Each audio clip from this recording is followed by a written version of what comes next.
Hi everyone, it's Gemma and I'm here today with my April wrap-up. It's a tad late and that's just because I've been feeling like I'm coming into a bit of a reading and booktubing and life in general slump, so yeah, that's happening. But I actually had a pretty good reading month in April. I read a total of 9 books and most of them were pretty good. The first book I read was The Maze Runner by James Dashner. I did this as part of a buddy read and I'll link my buddy down below. I'll also link the Goodreads group where I find my buddy reads. I just love buddy reading. It's my favourite thing. Not my favourite thing, but no, it's up there. So I gave it an 8. I had already seen the movie. I felt like I was a little bit anxious to get through it. I don't know, I probably read through it a lot quicker than I should have. But yeah, I quite enjoyed it. And yeah, anyway, then I picked up the sequel, The Scorched Trials, and I liked it a bit better. By the end I was like I did not know who to trust. That book messed me up a little bit, and yeah. Anyway, I gave it an 8.5, and then the next book, the last book in the trilogy, is The Death Cure, and I was kind of like, I didn't know who to trust in that. I did not trust anyone. For those who've read it, you know what I'm talking about, but yeah, I was like, I think it destroyed me more than it just destroyed Thomas. And this was probably my favourite. I gave it a 9 out of 10. Yes, I rate out of 10. If you want to see my rating system, head over onto my book blog and it explains like what is. Then I of course read The Kill Order, which is the prequel to the Maze Runner series, and I enjoyed it significantly less. I just found there were so many questions, and yeah, I actually quite enjoyed it. This is probably why I gave it the rating I did. I quite enjoyed the flashbacks to like when the actual apocalypse was happening. I quite enjoyed that the best, but the things that were happening here and now and how it ends, like I'm not spoiling it or anything, but like I hate when things end and it's kind of hinted, and then you get there and you're like, well, is it or is it not? And they just leave you hanging. But I did look it up and it is what you think it is. There's another copy of it somewhere. For everyone who hasn't read it, they're like, oh, is she on? Anyway, I gave that a 7.5. The next thing I read was Things I Wish I'd Known, edited by Victoria Young. I received this from Alan and Unwin to read and review. It's really cute. And it's just like a collection of stories from mums. I think this one's like an English book. Like, obviously it's English, but like, you know, British. And yeah, it's just really cute and funny and I really enjoyed it. I gave it a 7. 7, I kind of feel like now, like maybe that's not a great review, but like it was. It's like, anyway, it was a good book. I really enjoyed that. And for anyone who's coming up to motherhood, I'm not, by the way, but yeah. And then the next thing I read was Jurassic Park. Oh, I actually didn't like that. The next thing I read was Jurassic Park by Michael Creighton. Picture here. The reason I'm doing the pictures up here is because I borrowed a lot from the mobile library in April. So yeah. Oh my god. Jurassic Park. I grew up watching The Land Before Time, so that kind of kicked off my dinosaur fetish. And then, you know, I have 3 older siblings, 2 are boys, and they are obsessed with the Jurassic Park movies. So, you know, when I was 5, instead of watching Disney, like I know The Lion King. That's pretty much my Disney knowledge. Yeah, anyway, while they were all watching Cinderella and that, I was watching Jurassic Park, and I like had this love-hate relationship where during the day I'm obsessed, and during the nighttime I was like petrified. I've just always had this dinosaur thing.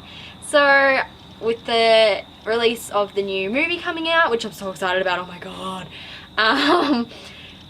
I thought that I would pick up the book, which I didn't even know existed until like a few months ago. So yeah, it was so freaking amazing. Like, quite different to the book, to the movie, but I can see why they changed the movie to the book. Like, for me, I generally read the book before I see the movie, and so the movie's got to live up to expectations, but for me, I would have watched that movie at least 30 times in my life, if not more. I wanted the book had to meet the expectations of the movie, and it did not disappoint. Like, things were different, yes, but they had to change things because it wouldn't have worked in a movie setting. But then things that did work, that wouldn't have worked in the movie, they've got in the book, and that, oh, spot on, amazing, amazing. And, like, quite similar-ish, like, yeah, like I just said. And then the end, totally different. So, book 2, which I'm reading in May as part of my buddy read, I don't know where this is going to go, because obviously we've got The Lost World, which is the second movie, but the first book ends totally different to the movie, so I know that it cannot be in any way the same as the movie, so like it's going to be completely different, and I'm super, super excited, you know, to get my hands onto that. Hurry up, library, get it in! And then, yes, did I say I gave it a 9? I gave it a 9. The next book I read was We All Looked Up by Tommy Wallach. I was sent this by Simon & Schuster. It's an art copy. And this is pretty much the end of the world. Maybe. Anyway, there's this meteorite coming, and I think there's like maybe four perspectives. Peter, oh, I can't remember who they are. Peter, Andy, Eliza, and there's another chick. Oh, it starts with A. What's her name? Anita. Yes, so totally different. They all get brought together by the meteorite. I shipped Eliza and Peter so hard. And yeah, this was, I quite enjoyed it. I was also reading this at the same time as a friend, and she did not enjoy it. But I did. The ending,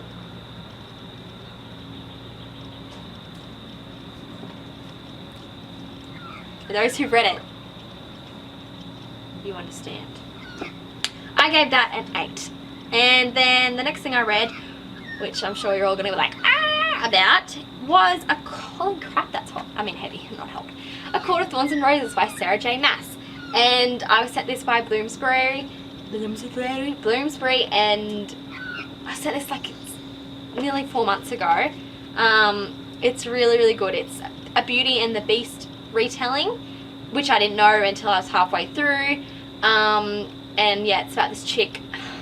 In the book they pronounce it Feyre, but I didn't like that, so I called her Feyre. I liked that much better. And it's like these fairies and the forbidden love. There was so many allusions like to Greek mythology and to Egyptian mythology, and there was a few other allusions in there which were cool, but it started to irritate me at the end because I loved this book, don't get me wrong, but I kind of feel like there's only one way it can go from here, and I'm not really that keen to read about that.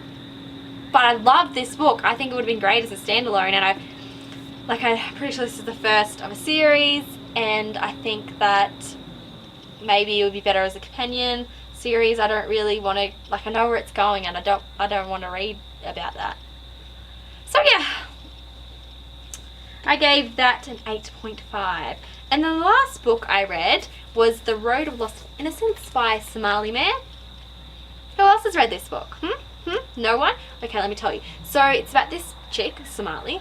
It's an autobiography, and she tells a tale of how she was sold into prostitution as a young girl and her life, and how she now helps others. And I was moved and all this stuff, and then I go to Goodreads to do my review, and guess what? That's just it. It's a tale. She's a liar. She made it all up. I don't think she did it to be a cruel person, to be like, oh, you know, fame and everything, but I think she was just trying to raise awareness, but still, you can't lie like that. And apparently a lot of the people who wrote parts in this, she coerced, and their stories aren't true, and she had actually a pretty good upbringing. I wrote in the front a little note to the reader telling them that this story actually is a story of fiction. so that they'll be aware. And yes, I was quite disappointed to learn that. All throughout I was kind of like, wow, she's quite doughy, and I felt bad thinking that, because like all this stuff she says she did, I'm like, you have to be intelligent, you know, amazing woman to do that. And I just felt like she wasn't. And understanding and knowing what I know now, I realized that she was portraying herself as this naive and vulnerable person to get you to feel sorry for her, which, yeah, just really disappointing that it was a lie. And I didn't rate that because I didn't feel that I could without being unbiased and pissed off. So yeah, that was quite a long video. I didn't think I had it in me to rave, but apparently I did. And yes, as always, all of my full reviews are on my book blog, so I'll put a link down there. Go check it out. I've also, on my book blog, I've started a life blog. What? So if you want to read more about my life, head over on and bye.